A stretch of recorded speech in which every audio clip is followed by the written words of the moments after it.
नमस्कार दोस्तों, स्वागत है आप सभी का भारत न्यूज़ अफेयर्स में। तो दोस्तों, जैसा कि आप सभी लोग जानते होंगे कि आज नए वाले संसद भवन में संसद का पहला दिन था और इसी ऐतिहासिक मौके पर कानून मंत्री अर्जुन राम मेघवाल जी के द्वारा महिला आरक्षण बिल, जो कि ऑफिशियली नारी शक्ति बंधन विधेयक के नाम से जाना जा रहा है, उसे पेश किया गया।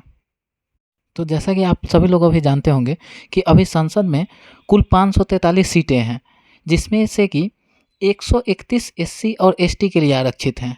तो अब क्या होगा कि 543 सीटें में से इसका 1/3 जो कि 181 होता है, वह सीटें महिलाओं के लिए आरक्षित कर दी जाएंगी। तो करीब-करीब इतना ही सीटें 1/3 सीट ही महिलाओं के लिए, एससी-एसटी महिलाओं के लिए भी रिज़र्व किया जाएगा। तो वो 131 जो एससी-एसटी के लिए आरक्षित है, उसमें से 44 सीटें एससी-एसटी महिला के लिए आरक्षित की जाएगी और अन्य जो 137 सीटें महिलाओं के लिए बच जाएगी, वो अन्य जनरलों के लिए रहेगी। यह महिला आरक्षण बिल भारत के लोकसभा और राज्यों के विधानसभा और दिल्ली के विधानसभा सभा पर लागू होगा, लेकिन यह भारत के राज्यसभा पर लागू नहीं होगा। दोस्तों, इस बिल में पेंच क्या फंसा है कि यह लागू तब होगा जब पूरी तरह से डिलिमिटेशन हो जाएगा। भारत के जो लोकसभा के सीटें हैं, उनका डिलिमिटेशन के बाद यह लागू होगा। तो सबसे पहले जनगणना किया जाएगा। अब जनगणना के अनुसार डिलिमिटेशन होगा, जिसको आप हिंदी में परिसीमन के नाम से भी जानते हैं। और परिसीमन के बाद जितने जो सीट होंगे, सीटों की संख्या जो बढ़ेंगी, उस पर यह कानून पूरी तरह से लागू होगा। 2024 वाले लोकसभा इलेक्शन में इसे लागू होने की संभावना बहुत कम ही है। और अभी यह फ़िलहाल विधायक 15 सालों के लिए लाया गया है और बाद में इसे संसद में कानून बना करके इसको बढ़ाया जा सकता है। दोस्तों, यह तो हो गई बिल को लेकर बात।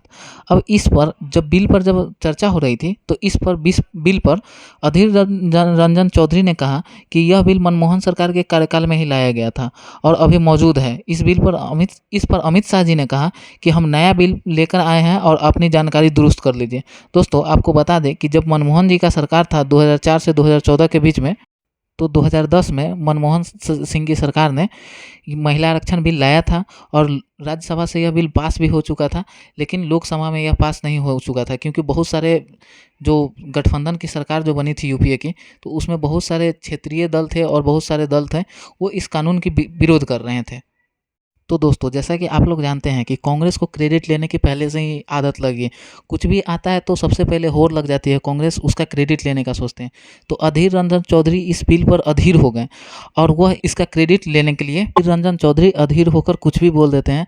कभी वह राष्ट्रपति श्री द्रौपदी जी को राष्ट्रपत्नी बोल देते हैं और फिर माफ़ी मांगने लगते हैं। तो उनके बातों का कुछ उतना कोई मोल है नहीं।